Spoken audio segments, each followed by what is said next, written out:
ನಮಸ್ತೆ ವಿದ್ಯಾರ್ಥಿಗಳೇ, ಕನ್ನಡ ಜ್ಯೋತಿ ಯೂಟ್ಯೂಬ್ ಚಾನಲ್ಗೆ ನಿಮಗೆಲ್ಲರಿಗೂ ಸ್ವಾಗತ. ಈ ದಿನ ನಾವು ಕ್ರಿಯಾಪದದ ರೂಪಗಳ ಬಗ್ಗೆ ತಿಳ್ಕೊಳ್ಳೋಣ.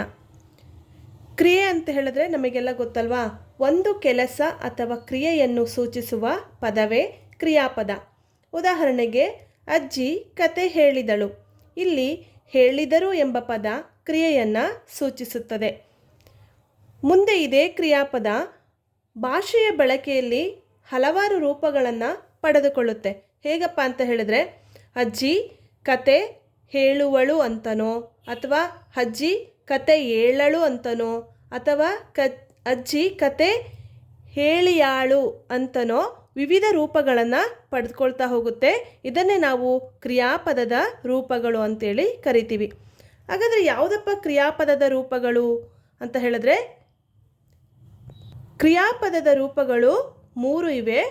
ಅವು ಯಾವುದಪ್ಪ ಅಂತ ಹೇಳಿದ್ರೆ, ವಿಧ್ಯರ್ಥಕ ರೂಪಗಳು,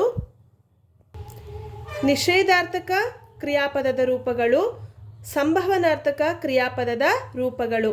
ಈಗ ಒಂದೊಂದಾಗಿ ಕ್ರಿಯಾಪದದ ರೂಪಗಳನ್ನು ಅರ್ಥ ಮಾಡ್ಕೊಳ್ತಾ ಹೋಗೋಣ. ಮೊದಲನೇದಾಗಿ ವಿಧ್ಯರ್ಥ ರೂಪಗಳು ಅಥವಾ ವಿಧ್ಯರ್ಥಕ ಕ್ರಿಯಾಪದ ರೂಪಗಳು ಅಥವಾ ಆಜ್ಞಾರ್ಥಕ ಕ್ರಿಯಾಪದ ರೂಪಗಳು ಅಂತೇಳಿನೂ ಸಹ ಕರಿಬಹುದು.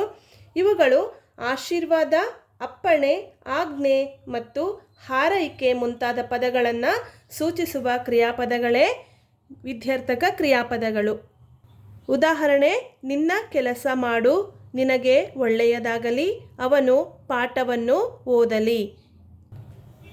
ಎರಡನೇದಾಗಿ ನಿಷೇಧಾರ್ಥಕ ಕ್ರಿಯಾಪದಗಳು ಕ್ರಿಯೆ ನಡೆಯಲಿಲ್ಲ ಅಥವಾ ಮಾಡುವುದಿಲ್ಲ ಎಂಬುದನ್ನು ಸೂಚಿಸುವುದೇ ನಿಷೇಧಾರ್ಥಕ ಕ್ರಿಯಾಪದ. ಉದಾಹರಣೆಗೆ, ಅವನು ತಿನ್ನನು, ಅವಳು ಕೇಳಲು, ಅದು ಬಾರದು. ಮೂರನೇದಾಗಿ ಸಂಭವನಾರ್ಥಕ ಕ್ರಿಯಾಪದ ಕ್ರಿಯೆಯು ನಡೆಯುವಿಕೆಯಲ್ಲಿ ಸಂಶಯ ಅಥವಾ ಊಹೆ ತೋರಿಸುವುದೇ ಸಂಭವನಾರ್ಥಕ ಕ್ರಿಯಾಪದ. ಕ್ರಿಯೆ ನಡೆಯುತ್ತೋ ಅಥವಾ ಇಲ್ಲೋ ಅನ್ನೋದನ್ನು ಸಂಶಯದ ರೂಪದಲ್ಲಿ ಹೇಳೋದೇ ಸಂಭವನಾರ್ಥಕ ಕ್ರಿಯಾಪದ.